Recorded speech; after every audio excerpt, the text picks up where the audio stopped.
Hello guys, welcome back to my channel Sriniha vlogs. So ఈరోజు పూరీలు సాఫ్ట్గా ఫ్లఫీగా ఎలా తయారు చేసుకోవాలో చూపిస్తాను. చేసే ప్రతి పూరీ పొంగాలన్నా, తక్కువగా ఆయిల్ పీల్చాలన్నా ఇలా చేసి చూడండి. వీడియోని స్కిప్ చేయకుండా లాస్ట్ వరకు చూడండి అండ్ అలాగే మన ఛానల్ని అయితే సబ్స్క్రైబ్ చేసుకోండి. శ్రీనిహా వ్లాగ్స్. బయట హోటల్స్లో చేసే పూరీలలో ఖచ్చితంగా మైదా కలుస్తుందండి. సో మైదా మనకి చాలా అన్హెల్దీ అని అందరికీ తెలిసిన విషయమే. సో ఇలా ఇంట్లోనే హెల్దీగా పూరీ చేసుకోవడం చూపిస్తాను. రెసిపీలోకి వెళ్ళిపోదాం. 2 కప్పుల గోధుమ పిండిని అయితే తీసుకున్నాను. అందులో 1 టేబుల్ స్పూన్ రాక్ సాల్ట్ని వేసుకోవాలి.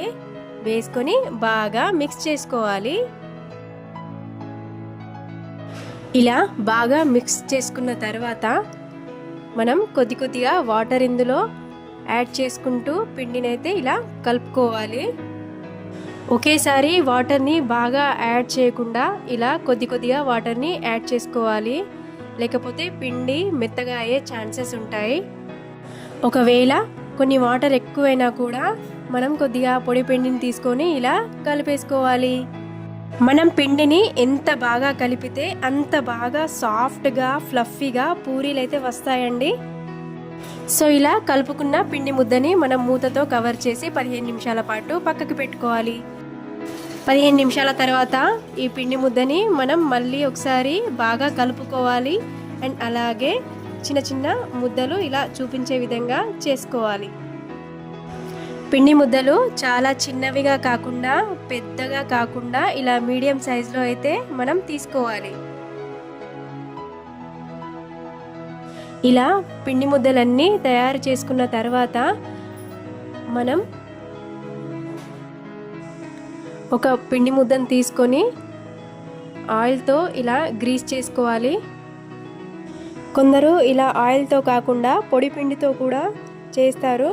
బట్ మనం పూరీ ఫ్రై చేసేటప్పుడు ఆయిల్లో ఆ పొడి పిండి అనేది మొత్తం నల్లగా అయిపోతుంది. ఇలా చపాతీ కర్ర సహాయంతో ఈవెన్గా స్ప్రెడ్ చేసుకోవాలి. పిండి ముద్దని రౌండ్ షేప్ వచ్చేలాగా చూసుకోవాలి. బాగా పల్చగా కాకుండా బాగా మందంగా కాకుండా ఇలా ఈవెన్గా స్ప్రెడ్ చేసుకోవాలి. అంచులు కూడా లావుగా ఉండకుండా చూసుకోవాలి. బాగా పల్చగా చేసుకుంటే మాత్రం పూరీలు ఫ్రై చేసుకున్న తర్వాత చెక్కలాగా అయిపోతాయి. అలాగే బాగా మందం చేసుకుంటే మాత్రం ఆయిల్ బాగా పీల్ చేసుకుంటాయి. సో ఇలా మీడియం సైజులో అయితే మనం స్ప్రెడ్ చేసుకోవాలి.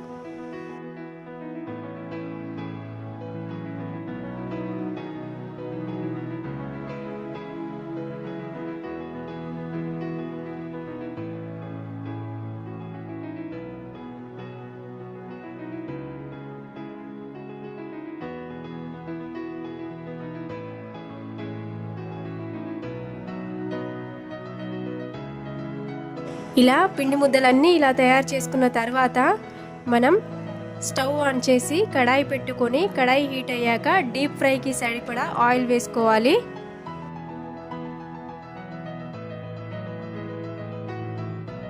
ఆయిల్ బాగా హీట్ అయ్యాక ఫ్లేమ్ మీడియంలో పెట్టుకొని పూరీని మనం ఆయిల్లో వేసేసుకోవాలి. హై ఫ్లేమ్లో అయితే పూరీలు మాడిపోతాయండి. అండ్ అలాగే లో ఫ్లేమ్లో మనం ఫ్రై చేస్తే మాత్రం పూరీలు ఆయిల్ని పీల్ చేసుకుంటాయి. సో మీడియం ఫ్లేమ్లోనే మనం పూరీలని ఈవెన్గా ఇలా ఫ్రై చేసుకోవాలి.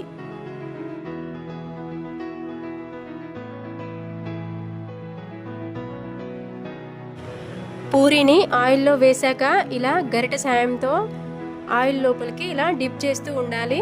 అలా డిప్ చేస్తే మాత్రం పూరీ ఖచ్చితంగా పొంగుతుంది. అండ్ అలాగే పొంగిన పూరీలు సాఫ్ట్గా ఉంటాయి, టేస్టీగా ఉంటాయి. చూసారా ఫ్రెండ్స్, మన పూరీలు ఎంత బాగా పొంగుతున్నాయో. సో ఇలా చేస్తే ప్రతి ఒక్క పూరీ కూడా చాలా బాగా పొంగుతాయి అండ్ అలాగే సాఫ్ట్గా ఫ్లఫీగా వస్తాయి. సో ఇలా ఫ్రై చేసుకున్న పూరీలను డైరెక్ట్గా తినాలనుకునే వాళ్ళు ప్లేట్లో సర్వ్ చేసుకోవాలి. లేకపోతే హాట్ బాక్స్లో పెట్టుకోవాలి. హాట్ బాక్స్లో పెట్టుకుంటే పూరీలు మెత్తగా ఉంటాయి. లేకపోతే మూత ఉన్న గిన్నెలో అయినా మనం పెట్టేసుకోవాలి. సో ఈ soft and fluffy puris veg కర్రీస్లోకి అయినా నాన్ వెజ్ కర్రీస్లోకి అయినా చాలా బాగుంటాయండి. అండ్ పిల్లలు కూడా చాలా ఇష్టంగా తింటారు. సో ఫ్రెండ్స్, ఎలా ఉంది మన ఈ పూరీ రెసిపీ వీడియో? బాగుంది కదా? చాలా చాలా థ్యాంక్స్ అండి స్కిప్ చేయకుండా చూసినందుకు. మన ఈ వీడియో కనుక మీకు నచ్చినట్లయితే లైక్ చేయండి, షేర్ చేయండి అండ్ అలాగే మన ఛానల్ని సబ్స్క్రైబ్ చేసుకోండి. శ్రీనిహా వ్లాగ్స్.